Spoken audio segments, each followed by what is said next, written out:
यानी अचल संपत्ति, यानी ये लगा लीजिए कि आप जो कार्य कर रहे हैं उसमें जो आपकी परमानेंट इनकम है वह तो बनी रहेगी, मगर उसके साथ साथ में क्या है, कुछ ऊपरी भी आपका इधर उधर से धन आ सकता है। जय श्री राम। दोस्तों, आज मैं आपको बता रहा हूं कि कुंभ राशि के जो जातक हैं उनके लिए जो राहु का राशि परिवर्तन, राहु और केतु का जो राशि परिवर्तन है, यानी कि 30 अक्टूबर के बाद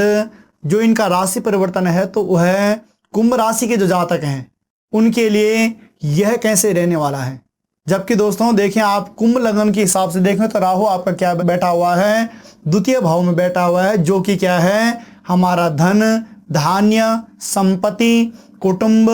मृत्यु, वाणी, सत्य, असत्य, दान एवं दाया नेत्र, या हमारा जो पड़ोसी इत्यादि होता है उससे संबंधित हमारा यह क्या है, दूसरा भाव होता है, जहां इस समय आपका क्या बैठा हुआ है, राहु बैठा हुआ है। तो सबसे पहले दोस्तों तो ये जान लें कि जब दूसरे भाव में राहु बैठा हो, जो हमारा धन का भाव है, यानी कि जो हमारा बैंक बैलेंस का जो भाव है, इसमें जब राहु बैठा हुआ हो तो समझ लीजिए कि इसमें 4 चांद लगने वाले हैं। कार्य क्षेत्र में हमारी इसमें खूब सारी बढ़ोतरी होने वाली है, और धन संपदा से संबंधित अगर हम देखें तो हमारा यह समय हमारे लिए अच्छा रहने वाला है, क्योंकि राहु इन चीजों में हमेशा बढ़ोतरी करता है। धन धान्य से हमेशा राहु बढ़ोतरी करता है, और जब वह आपके धन भाव में ही बैठा हुआ हो तो क्यों ना करे। और ये समझ लीजिए कि इस समय यह अवश्य ही आपको मतलब क्या कर देगा, खूब सारी संपत्ति इत्यादि भी जोड़ने में आपकी सहायता करेगा। तो दोस्तों यह समय आपके लिए बहुत अच्छा रहने वाला है, क्योंकि राहु आपका क्या है, धन भाव में बैठा हुआ है। उसके बाद पुनः हम देखें राहु की तृतीय दृष्टि, तो प्रथम, द्वितीय और तृतीय, यानी मातृभाव में इसकी तृतीय दृष्टि है, जहां पर इसे क्या कहा जाता है, सुख का भाव भी है, माता का भी है, भूमि भवन इत्यादि का भी है, अचल संपत्ति का भी है। तो दोस्तों जैसे मैंने पहले भी आपको कई बार बता चुका हूं कि जो राहु क्या करता है कि राहु इन चीज़ों के लिए, मतलब अगर हम स्वयं के सुख के लिए देखें या माता पिता के सुख के लिए देखें तो उतना अच्छा हम इसे कह नहीं सकते, मगर जहां रही बात अचल संपत्ति इत्यादि की या गड़ा हुआ धन इत्यादि की रही, तो वहां पर यह हमेशा क्या रहता है, हमारे लिए अच्छा रहता है। यानी अचल संपत्ति, यानी ये लगा लीजिए कि आप जो कार्य कर रहे हैं उसमें जो आपकी परमानेंट इनकम है वह तो बनी रहेगी, मगर उसके साथ साथ में क्या है, कुछ ऊपरी भी आपका इधर उधर से धन आ सकता है। धन आगमन के योग आपके अवश्य बनने वाले हैं, अचल संपत्ति। उसके बाद पुनः हम देखें तो चतुर्थ और पंचम दृष्टि राहु की कहां पड़ रही है, आपके शत्रु भाव में पड़ रही है। दोस्तों यह शत्रु चिंता का भी होता है, रोग का भी होता है, भ्रमण का भी होता है, मुकदमा इत्यादि का भी होता है। अगर केस इत्यादि कोई आप इस समय मतलब आप पे चल रहा है तो उसके लिए भी यह समय अच्छा रहने वाला है, क्योंकि राहु इन चीज़ों में भी इंसान को क्या करता है, धकेलता है। और धकेलने का ये तात्पर्य भी कि षष्ठम भाव यानी अरे भाव में जब राहु की पंचम दृष्टि पड़ रही हो, तो ये समझ लीजिए कि इस समय इसको, अगर कोई मुकदमा इत्यादि आपके जीवन में कोई चल रहा है, या कोई मतलब जमीन जायदाद से संबंधित कोई आपका ऐसा कोई केस इत्यादि चल रहा है, तो उसमें आपको 101% सफलता मिलने के आसार बनते हुए दिखाई दे रहे हैं। और दोस्तों आपको इस समय थोड़ा सा क्या करना है कि अपना आपा नहीं खोना। यानी कि कई बार क्या होता है कि इंसान, मतलब जब हमारे साथ में ऐसी कुछ चीज़ें चल रही होती हैं कि मतलब मुकदमा इत्यादि कोई चल रहा है, केस इत्यादि कोई पीछे से चल रहा है, तो जितना इसमें धैर्य धारण करोगे उतना आपके लिए अच्छा रहने वाला है, और उससे 100% आपके जीवन में आपको यहाँ सफलता प्राप्त होने वाली है। मगर अगर थोड़ा सा यहाँ पर आप धैर्य धारण नहीं करोगे तो अपयश का भी भाव यह होता है, तो इसमें इससे क्या है कि कुछ अपयश मिलने के चांसेस भी कुछ बनेंगे। तो आपको थोड़ा सा धैर्य धारण करने की आवश्यकता भी है, क्योंकि मैंने आपको पहले ही बता दिया कि राहु की जब पंचम दृष्टि यहाँ पर हो पड़ रही हो, तो दोस्तों अवश्य ही आपको इन चीज़ों में सफलता मिलने के आसार दिखाई दे रहे हैं। उसके बाद षष्ठम और सप्तम, यानी इसका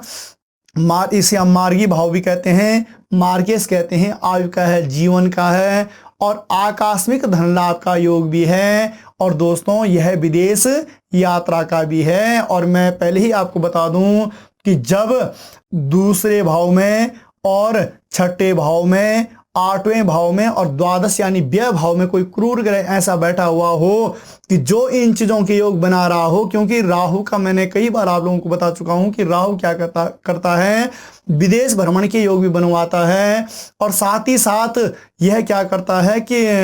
आकस्मिक परिवर्तन के योग भी बनाता है। तो परिवर्तन यानी कि मतलब जो आपका जीवन शैली है उसमें परिवर्तन भी आ सकता है, या जो आपका कार्य क्षेत्र है उसमें परिवर्तन भी आ सकता है, या आप कहीं जॉब इत्यादि कर रहे हो तो आपको कहीं जॉब इत्यादि अच्छी हायर हो सकती है, उसमें भी परिवर्तन के योग बना सकता है। तो अगर आप काफी समय से आप विदेश गमन के बारे में सोच रहे थे तो दोस्तों यह समय आपके लिए बहुत ही अच्छा रहने वाला है। तो इस समय आपको क्या करना है कि अगर ऐसा कोई मतलब आप के मन में कोई विचार था, या आप कहीं जाना चाहते हो, किसी दूसरे देश में जाना चाहते हो, या दिल्ली छोड़ के आप मुंबई, पुणे, बेंगलोर, कलकत्ता इत्यादि किसी दूसरे स्टेट में आप जाना चाहते हो, तो 101% आपको इससे धन लाभ के योग बनेंगे, और इससे आपका जीवन मतलब अच्छा भी प्रशस्त होता हुआ दिखाई दे रहा है।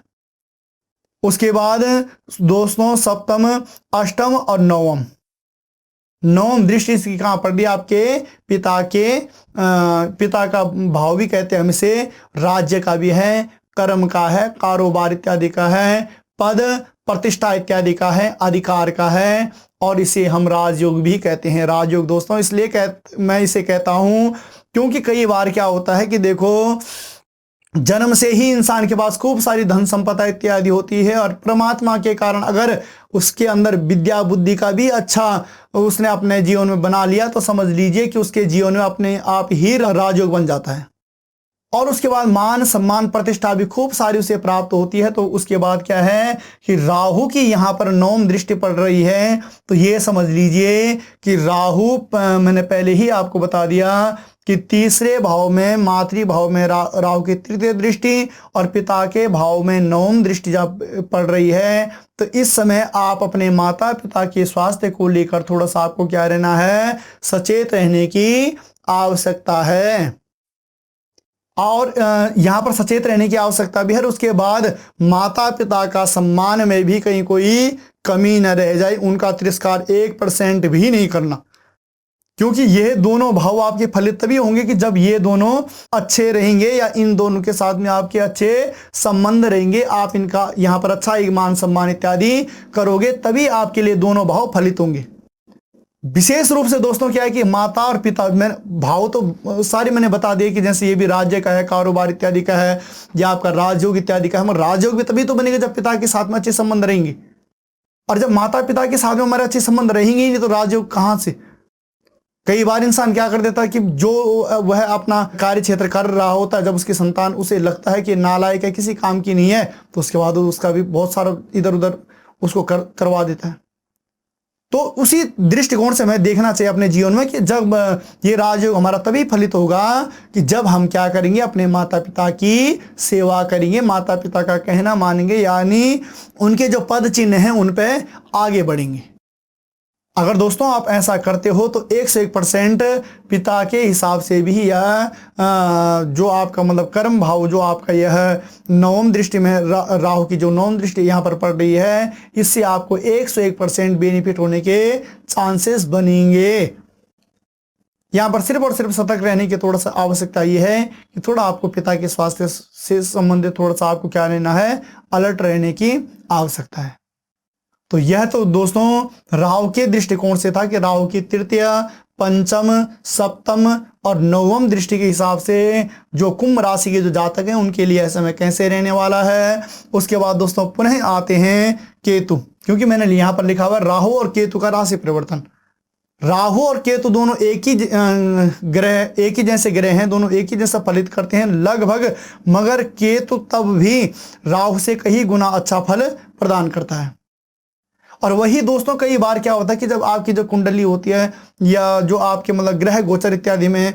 जब राहु और केतु यानी कि वृष का राहु और वृश्चिक का केतु पड़े हुए हों, तो यही बहुत अच्छा फल प्रदान कर देते हैं, बहुत अच्छा फल यही देना शुरू कर देते हैं।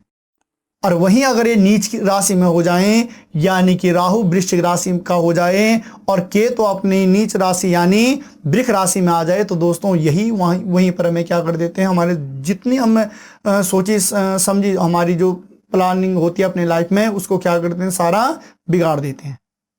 मगर केतु तब भी इतना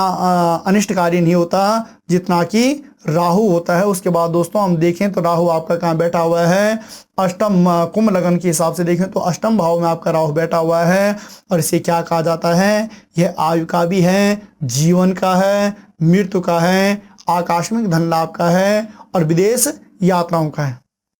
तो विदेश यात्राओं का है तो दोस्तों आप ये समझ लीजिए कि जब यहाँ पर केतु बैठा हुआ हो तो यह 101% क्या करेगा, विदेश यात्राओं में आपके लिए अच्छा रहने वाला है। यानी कि जैसे मैंने राहु के दृष्टिकोण से भी बोला था, सप्तम दृष्टि से, और केतु स्वयं यहाँ बैठा हुआ है, तो ये मान लीजिए कि इस समय अगर आप थोड़ा सा स्थान परिवर्तन के कुछ योग बना रहे हो या विदेश भ्रमण के कुछ योग बना रहे हो, तो 101% आप यह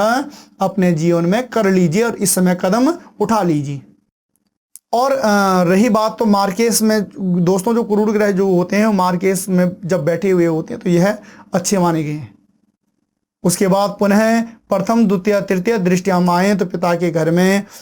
तो जब पिता के यानी कर्म भाव में जब केतु की तृतीय दृष्टि पड़ रही हो तो दोस्तों ये समझ लें कि इस समय मतलब यह हमारे लिए अच्छा रहने वाला, यानी कि कारोबार इत्यादि, पद प्रतिष्ठा इत्यादि इस समय हमारे लिए अच्छी रहने वाली हैं केतु के दृष्टिकोण से। उसके बाद दोस्तों पुनः चतुर्थ पंचम भाव में देखें तो व्यय भाव में केतु की दृष्टि क्या पड़ रही है, पंचम दृष्टि व्यय भाव में पड़ रही है। और दोस्तों यह क्या है, व्यय का भाव भी है, मोक्ष का है, सैया सुख इत्यादि है। इसमें हम इसमें हम वो देख सकते हैं कि कितना हमें इस समय आराम मिलने वाला है, या सुख का भी है और हानि का भाव भी यही है, विदेश गमन का भी है और अस्पताल में भर्ती का भी है। कई बार क्या होता है कि हमें कोई जघन्य बीमारियां लग जाती है तो उस समय हमें यही भाव ऐसा है कि जो हमें क्या कर देता है, अस्पताल इत्यादि में भी भर्ती भी करवा देता है। और हमारा जो शरीर है उसका जो बायां नेत्र जो है हमारा, उस बायां नेत्र में मतलब ये मान लीजिए कि उससे संबंधित भी विकार इसके अंदर दिखाई देता है। तो जब केतु की यहाँ पर पंचम दृष्टि पड़ रही हो तो जैसे मैंने पहले ही आपको बता दिया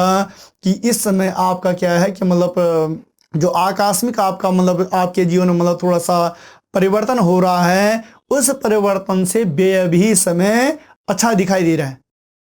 व्यय के भी समय आपके अच्छे योग बन रहे हैं और ये मान लीजिए कि अगर व्यय भी अच्छा बन रहा है मगर इससे आपको लाभ ही होगा, यह आपके लिए अच्छा ही रहने वाला है, इसमें कहीं कोई दिक्कत नहीं। 101% अगर ऐसा कोई परिवर्तन के योग आपके जीवन में बनने कि आपको कहीं नई जॉब का कोई ऑफर आ रहा है या कहीं आप स्थान परिवर्तन किसी शहर को छोड़कर दूसरे शहर में आप जा रहे हो या स्वदेश को छोड़ के विदेश में आप कहीं जा रहे हो, तो आप 101% उसके लिए तैयारी कर लीजिए और उसको करने से 100% आपको लाभ की प्राप्ति होगी।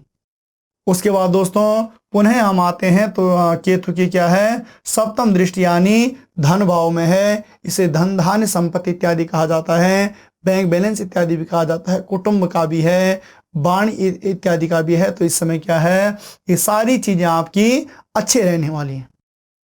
यानी बैंक बैलेंस इत्यादि भी आपका अच्छा रहने वाला है, प्लस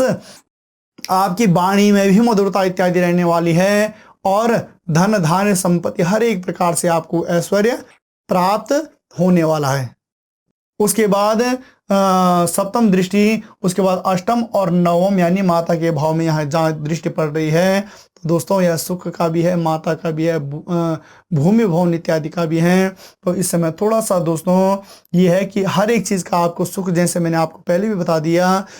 वह प्राप्त होने वाला है। मगर थोड़ा सा इस समय क्या है कि माता पिता के स्वास्थ्य को लेकर विशेष आप अलर्ट रहें और माता पिता का सम्मान करें ताकि आपको यह सारी चीज़ें आपके जीवन में अच्छी तरीके से क्या होती रहें, फलित होती रहें।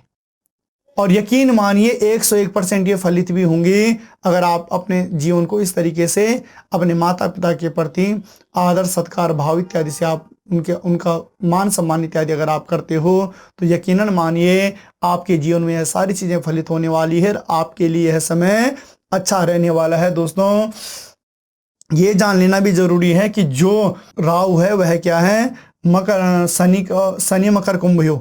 ठीक है ना। मकर और कुंभ राशि का क्या है, स्वामी है शनि। शनि के ये क्या है, दोनों मित्र राशियां हैं, मित्र राशियां हैं। तो मित्र राशि का जब वो हो रहा हो तो 101% ये मानिए कि कुंभ राशि वालों के लिए भी यह समय अच्छा रहने वाला है। और किसी तरीके से मतलब कोई मतलब अगर आप ये राशि परिवर्तन देखें राहु और केतु का, तो इससे किसी तरीके से आपको कोई भय करने की आवश्यकता नहीं। 101% आपके लिए यह समय अच्छा रहने वाला है। थोड़ा माता पिता के स्वास्थ्य का आप ध्यान रख लीजिए, और अगर आप ऐसा करते हो तो दोस्तों यह समय आपके लिए बढ़िया रहने वाला है।